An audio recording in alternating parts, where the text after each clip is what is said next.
I'm here with Paige Olson, the Engaged Creative Play Expert. This video is part of the series on why libraries are still relevant in our modern society. Paige, we were talking earlier about some of these book series that various authors have created for children. Let's touch on that in this video. Right, and you know, growing up, Hardy Boys and Bobbsey Twins and Nancy Drew, Tom Swift, yeah. Cherry Ames. I mean, we can go on and on. A great Miss Pigglewiggle, a great series of books, some of them with many more books than others. Yeah. Some very short series, some long series. So the question is do these books still have play value? Especially since a child doesn't usually read them for themselves until they're a little bit older. And first of all, I don't think we need to wait for a child to read them for themselves to get true enjoyment value out of the book. I remember spending hours reading to my kids because I enjoyed the books as much as they did, and it gave us an opportunity to spend time together in a fun activity, enjoying each other's company, having conversations, being silly, whatever. And so these book series don't need to be don't wait, because if the child loves it, they'll come back when they can read, and they'll read it again for themselves.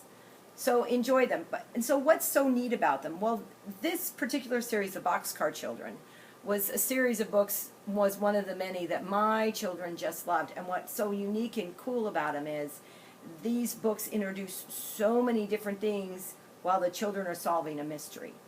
But in this particular one, they go and they stay in a lighthouse. So now my children are interested in lighthouses and where are they, and we went to visit one, and how do they work, and why are they important, and storms and wind.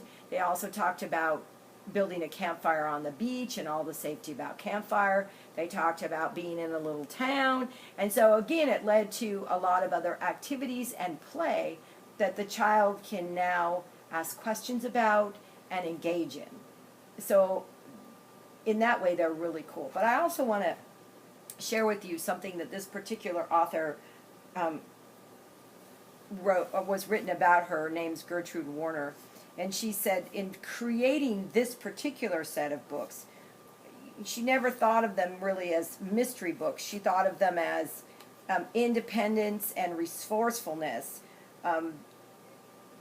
devoted to using up and making do. And so these were adventures, but these were adventures that these four children took together. But she also promoted making do and using whatever was around you. And that's, again, for a child who wants to play, that's really cool. And if you look back over, the Hardy Boys did the same thing.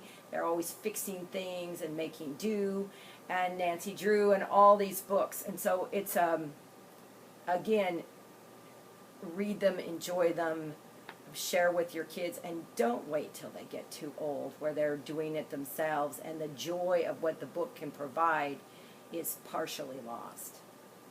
Yeah, and that goes back to what we were speaking of earlier in one of the earlier videos, that's part of what we are slowly losing in our society, right. Which is the children are not being trained by having time to have creative play to be able to solve problems, to be able to deconstruct problems and come up with creative solutions for them. Right. So this is sort of a full circle where they get that demonstrated to them in right. Some of these well-written children's books. Well-written series books, exactly. Yeah. That's great.